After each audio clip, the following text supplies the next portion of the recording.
Good morning and welcome to the Orlando Real Estate Buzz. It's a new year and we're starting off with some fireworks all over the place.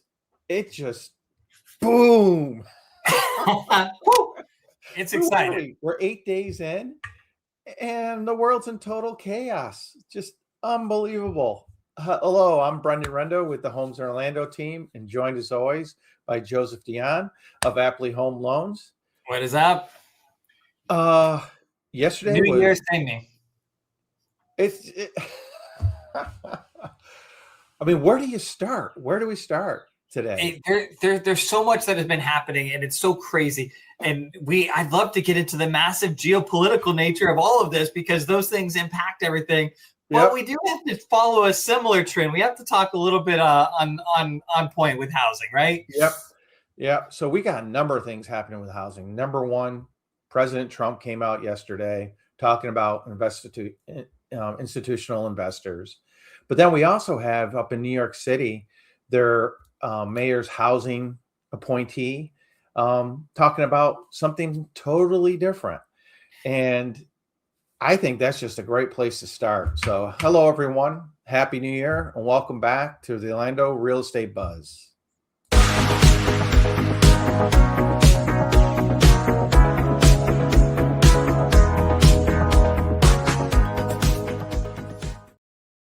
All right, Joe, let's hop right in. Trump yesterday came out, Truth Social, boom, made this statement. For a long time, buying and owning a home was considered the pinnacle of the American dream. It was the reward for working hard and doing the right thing. But now, because of record high inflation caused by Joe Biden and the Democrats in Congress, the American dream is increasingly out of reach for far too many people, especially younger Americans. It is for that reason and much more that I am immediately taking steps to ban large institutional investors from buying more single-family homes, and I will be calling on Congress to codify it. People live in homes, not corporations. I will discuss this topic, including further housing affordability proposals and more at my speech in Davos in 2 weeks. I mean, this is a tough one because it's a typical Trump post, right? Mm-hmm. Like he's hit one, he's gonna take a jab at Joe Biden and the Democrats, but realistically, a lot of the inflation started when he was in office still. But we get to the next piece. He's hitting on something. They're talking points. They're pressure points. Affordability is an issue. Young people do often feel like, am I ever going to be able to buy? So this pandering to an audience, but he can't get reelected after this. So what's he doing? Yeah. Like I look at it and you got to remember Trump is a promoter. He likes to hit people's nerves. He likes to get people jumped. And you look at what's happened, New York City moved far left. You had Miami, which had a Republican mayor for 26 years? Ever, yeah. Yeah, just went Democratic. And you look at all the polling and what is probably the number one issue for people right now? Affordability. Housing affordability. He's right on one point. And that point is, it is the American dream. It is. But is it because of these institutional buyers? Well, I don't think so. I mean, when you look at the numbers of market share, companies with 100 plus properties, it's literally right now only 1.2% of the entire scope of single family homes. I mean, yes, back when money was cheap for everybody, it jumped to a high of 3.1%. But if I'm a good hedge fund, a good manager, what do?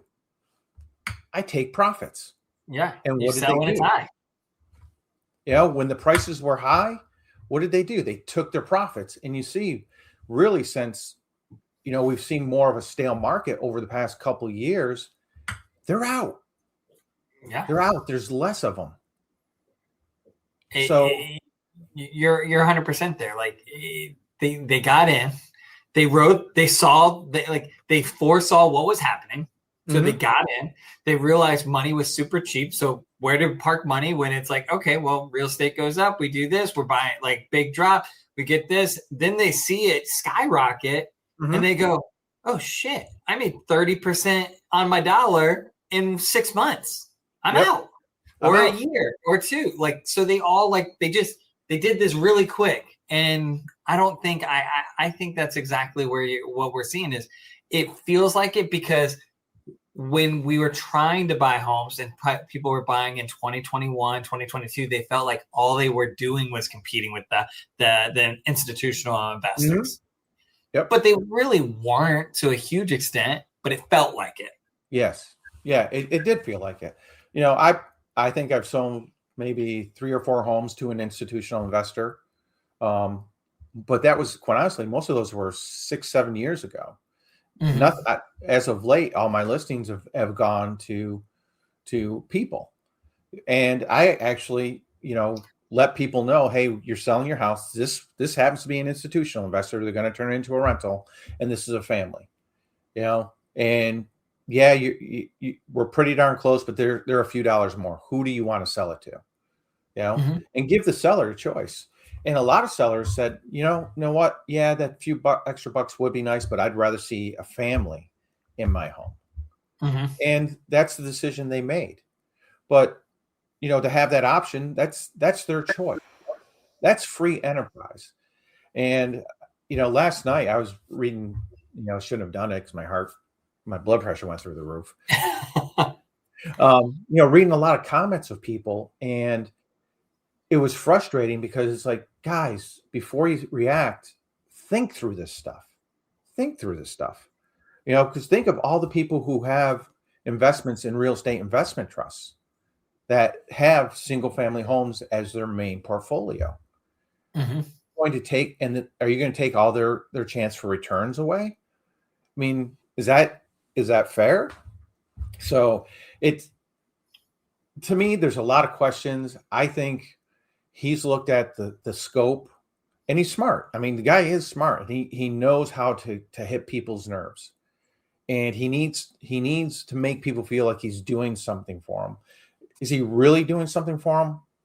No, he's not. It's, to me, it goes back to the portable mortgage, which we know is not going to happen. That talk has died, right? And then the 50-year mortgage. That talk has died. Yeah. So I think he's throwing things out there, trying to find something, trying to find a solution. I mean, Realtor.com did a breakdown. They put out right after the first of the year. What would it take to make homes affordable again for people? And this was just, you look at these numbers and you're just like, wow, this is a wish list. Like, I mean, 2.65%. We've said this on this thing. We're probably never seeing that again. If we see rates under 3, at 3 or under 3, I'm more concerned about the state of where the economy as a whole. Like, there's a bigger issue in my mind. Like, brink of really bad, or we're coming out of something really bad again. So we won't see it. We just won't. Median income must rise by 56%. This is the tough one, right? Could it happen? Yeah, I guess in theory, but is it the problem with that is what? How long for that to happen, and what will the prices be when that happens? Exactly. And then you got to see a 35% decrease in the average price. I mean, what do we see with the markets of late? Because this was the big concern, everybody. I think the market everybody was saying that home prices are going to drop significantly. We were, are we going to see a 10% or 20% correction? And I think the statistical numbers, they can make it look like it's still climbing. Potentially, there are probably areas that it is a little bit, but there's a lot of areas that have seen a pullback. But the challenge is was it a real pullback, or was it just people were artificially buying above what it was worth because of the demand? Was the home and that's where I kind of feel that $500K home was never worth $550 in 2020. It was worth $500, but people got so caught up in that bidding, that auction mentality that they just overpaid for it. Yep. And now it came back to, well, that $500,000 home has slowly appreciated, but now it's worth $515 or $520. And people are going, well, I paid $550 for it. It's like, well, you overpaid by $50,000 overpaid. 5 years ago. Yep. You overpaid. You know, it was fear of missing out. You know, it hit everybody. You know, I mean, I remember, we sold the one house. I think we had 35 offers on it. You know, Josh's house. It was we did an open house, and the minute we opened the door, you know, I think we kept it open an extra hour just so people could get into the house. And we had like 35 offers that day, one day. And it was absolutely amazing. And people just kept, well, we'll go up another $5,000. We're willing to go up another $7,000. We're willing to go up this.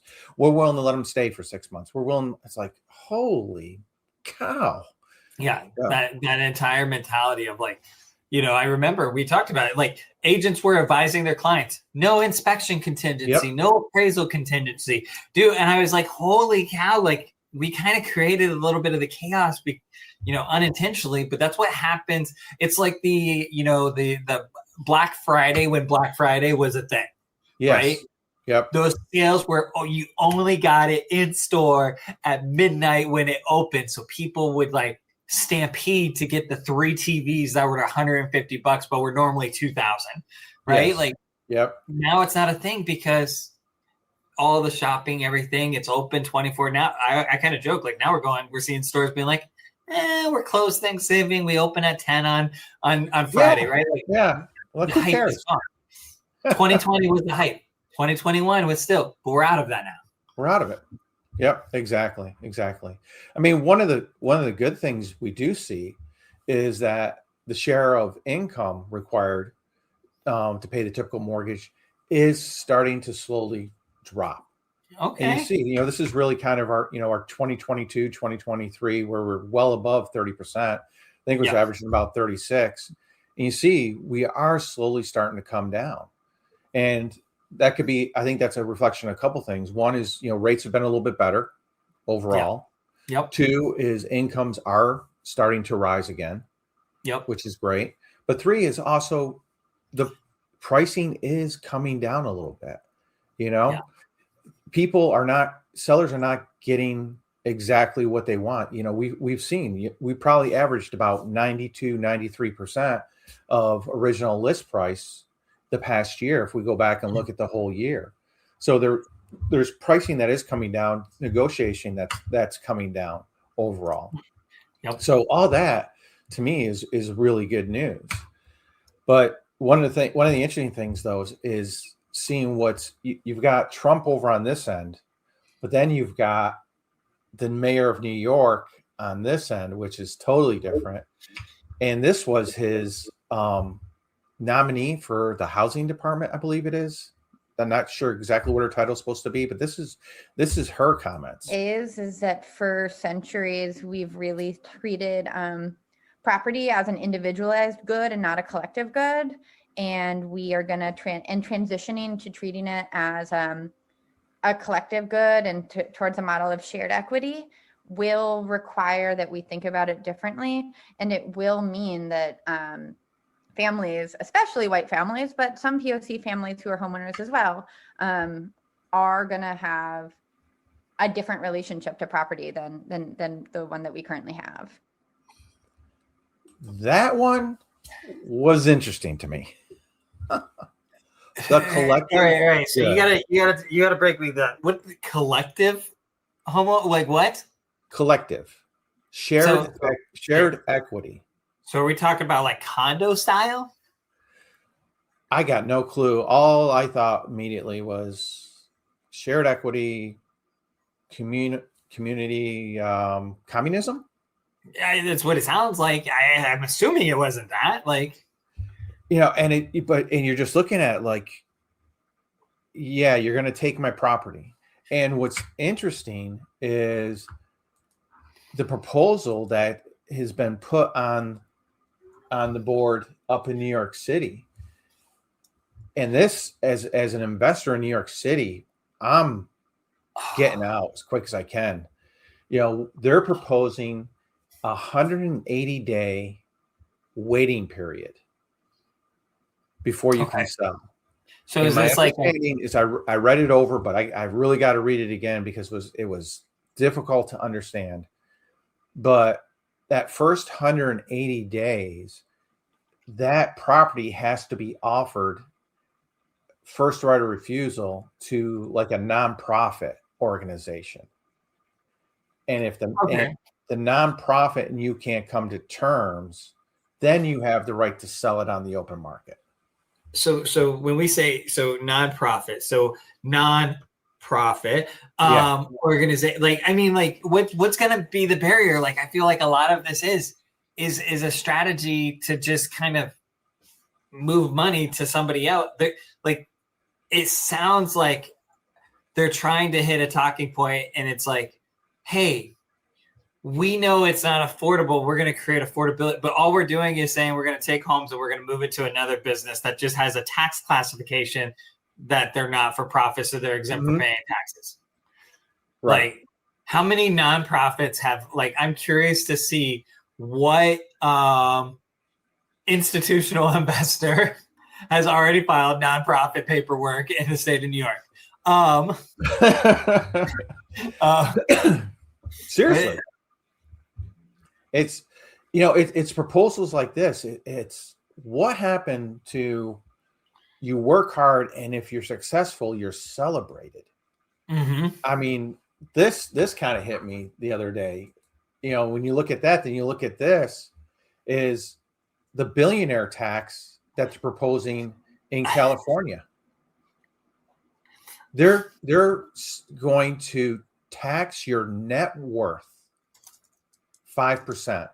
So for the first time in history, we have to disclose our entire net worth to the government. Yeah. I mean, and we had a tea party over what 2% increase in tea tax. And we're supposed to sit on the sidelines for this one. Come on. And technically, it was just the taxes that were, it wasn't even all tea. It was just some tea. But I think the challenge with this is, like, we're starting to see, like, and we've seen this for the last, is people want to, like, they go, I'm not making money, they're a billionaire, like, well, they should pay more. And it's kind of this weird phase where it's like, I think our tax laws are so complex that, a lot of billionaires can, and millionaires too, a lot of people can evade. But, like, like, the reality is that they even when you sit there and go, oh, well, they game the system and they do that, they're still paying more taxes than the most people. A lot of people that are, that are quote unquote, oh, I'm so upset, they need to pay taxes, they need to pay more, they're cheating the system. Well, these guys are actually paying some taxes, not all of them. Like, they figure out ways to get around. But most of the people complaining are the ones that also get refund checks every year too. Yeah. Like, money's got to come from somewhere, and we all have to. Like, I've always joked, like, the fair tax movements that you see, the state of Florida, where DeSantis wants to get rid of property tax, though I don't like a lot of the existing proposals, especially the ones that say if the home's worth $500,000 or more, like, you don't get any benefit. That seems stupid to me. Yeah. But what everybody's like, well, how are the counties getting? Well, the sales tax is going to go up. Yeah. That's what's going to happen. And guess what? If you buy shit and it's more expensive, but you save over here, like, it kind of makes sense. Yeah. Like, that's one thing that a lot of people just don't understand is, the consumption, the sales tax, the consumption tax. Well, if I'm a billionaire and I go buy $100 million yacht and I have to pay a 7% sales tax on it, I'm paying a ton of tax. But if I'm, average Joe, and I'm just going out and buying a new $300 TV, my tax is nowhere near what his is.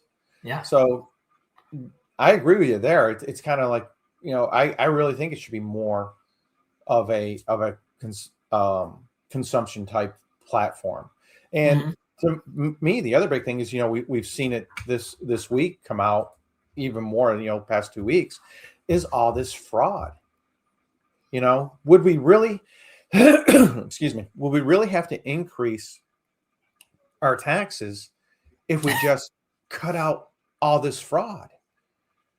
I mean, the billions of dollars. You want to know my proposal? Do away with 501(c)(3)s. Do away with them. Everybody's that's a corporation is for profit, because you truly are for profit. Okay, non-for-profits doesn't mean you don't make a profit. It means just the way you utilize the profit has to be redirected back into your own system. Okay, that's it. They make profits. They do. So you imagine if you took all these non-for-profits out there, these thousands upon thousands upon thousands, and actually had them pay tax. Boom. Guess what? We're fine.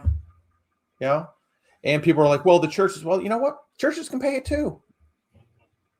I don't have a problem with that. The churches can pay it too. So I do away with all the non-for-profits. Boom. Get rid of this classification. You're all gone. I mean, I'd see it. I'd look at it. I don't know if that's the right answer. It might be, but I definitely think our tax codes, our tax laws, everything's so complex. Mm-hmm. I do think like this whole like gotcha shit that, hey, like we're going to tell you what you owe. Like you tell us how much you think you owe or how much you think you should get refunded back to you. We'll tell you if you're correct. But if you're wrong, we're going to let you know, we're going to penalize you, but only if you're wrong and it hurts us. Yeah. But it's like, well, the IRS can easily figure out if you underpaid them. Like, so why do we need to do all the other bullshit? Yeah. Like, I think that's the key is like, there's a lot of streamlining we can do because of technology. Like, let's start getting rid of some of the waste. Let's start getting rid of the spend. Let's start getting to like, the reality is if we simplify the system, I think it'll see better results. And it'll, as a country, as an economy, as this and that, it's going to be much, much better. I see all these proposals in here. Did you hear about the one? I don't have the details on it at the top, but it was something like a 5% sale tax that they were going to add on top of when you sell a home. That was being floated around. Yep, saw that. Like that to me seems crazy. Yeah. Right. Like, oh, you're going to pay an additional, if you sell it, you're going to pay an additional fee of 5% tax. Like, I'm like, this, like, that's going to cripple things. Yeah. Like, I think people are looking to solve, they're basically, and we're throwing darts, right? Yeah. They're going, I see a problem. How do we fix it? Which I agree. Like, hey, let's throw ideas out. I think the problem is too many of these ideas are not being vetted before they're thrown out. Yeah. They just kind of throw them out. I mean, I understand it completely. Affordability is the number one issue. It is the number one issue going into this election year, and everyone's trying to find, a solution. The Democrats in their campaigns were successful in riling people up, getting their voters out based on affordability, promises of affordability. But you get in and you raise the rate on the subway right away. Yeah. Unbelievable. So that's just a little overview. What's the craziness that we've had just in the past 8 days? 2026. Let's go. Let's make it interesting. Give us something to talk about all year. I think it's going to be a fun year. I think it's going to be a good year. Okay. I think it's nice. We're seeing, over the past couple weeks, really, interest rates really have leveled out. And I think that's making a lot more people more comfortable. Things have settled down, and I think we're going to fluctuate. We might break a little below the 6, but I think we're going to stay in that 6.25 range most of the year. From things I'm seeing, and I think that's going to help a lot of people overall. So let's look at our Orlando numbers for the end of the year. 361 for last week. This goes into the first couple days, but really the last week, which isn't bad whatsoever. Interesting thing is we saw a big drop, and we did through all of December, a big drop in our inventory. We're down nearly 400 homes, single family homes in the last week. And that's a reflection of a lot of people taking their homes off the market, just getting tired of it.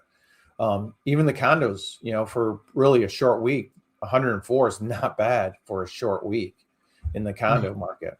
And again, their inventory has decreased quite a bit, about 250. Overall months of inventory, sitting about 5 months. So that's decreased a little bit. And that's again, more to the number of homes available. But look at this, for the end of the year, a lot of people needed to get rid of their houses. We dropped to 92.2% of the original list. So some big, big discounts going into the end of the year. And average days on market, we're still holding up there, close to 80 days, 78 days on the market. You look at our graph, weekly sales, right before Christmas took a little dip, but everybody got their closings in, including my daughter. Congratulations, Taylor, on your home. Thank you, Joe, again, and your team for making it extremely smooth. It was fantastic. We utilized, just let everyone know, my daughter and her boyfriend's a nurse. We utilized the Hometown Hero program. And what they were able to get, about $15,000? Yeah, right about. Yeah. And they actually came in with no money out of pocket. So we made it work. It worked fantastic for them. So congrats, Tay. Congrats. And then here's the big thing, watching our inventory. Since right around Thanksgiving, you've seen and you see this pretty much every year, but this was kind of big. We've seen a huge decrease. That's roughly about 500 units. Yeah. And considering, I think the whole month, I think we sold about 400, somewhere in that ballpark. That's a big drop in the number of units in inventory. Yeah. And this really is why we had the largest number of withdrawn properties and canceled properties at the end of the year, which you'll probably see a lot of people with the MLS. The way it works is you have to pull a property off for 60 days for it to what they call refresh. Okay. So you may see a lot of these people pull their house off for January and February, get it reset for the spring market. Really here in Orlando starts in the March timeframe. So I think we're going to start maybe second week of January. We'll see it slowly start to increase, but March is when we'll really see them start to pop. Okay. Inventory start to go back up. Then condos, we actually dropped from 11 months to 8 months. Woo! Woo! And the original list, the sales price dropped to 90%. So again, people under the year wanting to get rid of their units before the end of the year, gave away some very big discounts. Just a few. Yeah. So going into this year, my feelings on the Orlando market, I think it's starting to feel like it's loosening up a little bit. I've talked to several agents, who've actually had showings where they hadn't had any showings for the past, 5 or 6 weeks. Seems like some buyers are starting to come out that haven't been on the market yet. And I think we'll end up doing a higher volume, maybe 5%, 6% increase over the previous year. But I think you're still going to see a lot of opportunities. I don't think we're going to see the builders take away their incentives anytime soon. We're still getting those. So from the buyer's perspective, could be an absolute great time, good year to step in, stop letting fear overrule you, and make that jump, because there can be some good opportunities and asset growth over the next couple of years. Yeah, I agree. I think it's going to be I think it's going to be a better year than it was. And I'm seeing a lot of industry side moves that are kind of foreshadowing that. I think the general population, when it comes to real estate and mortgage companies, they're starting to position themselves for what tells me that they see the potential for a stronger year. People that have sat on the sidelines are strategically focused in other areas. I always joke when you see all the business coaches that are like successful, and they're all like, oh, I'm just going to teach mortgages and I'm going to do this. Like they all do it because they went into a hard time of like, we're going to coach you how to be successful during the hard time. But when they see that it's about to not be a hard time again, all of them go back into opening a company or starting something new. Okay. And I've seen there's a lot of these companies that it's like, oh, like successful, or people that are, took a position from a producer to an executive in a company, and now all of a sudden they're opening their own company. I'm like, all right, the writing's on the wall. It's not just one person. It's, I'm seeing dozens of these posts regularly from like, industry coaches and professionals and executives. And I was like, okay, we're starting to see that there's I think there's going to be a shift. Yep. You can kind of feel it in your bones. So, well, thank you all for joining us, and we'll be back next Thursday. And any questions, if we can help you, always feel free to reach out. Please like and subscribe, and join us again next Thursday on the Orlando Real Estate Buzz. Have a fantastic weekend. Take care.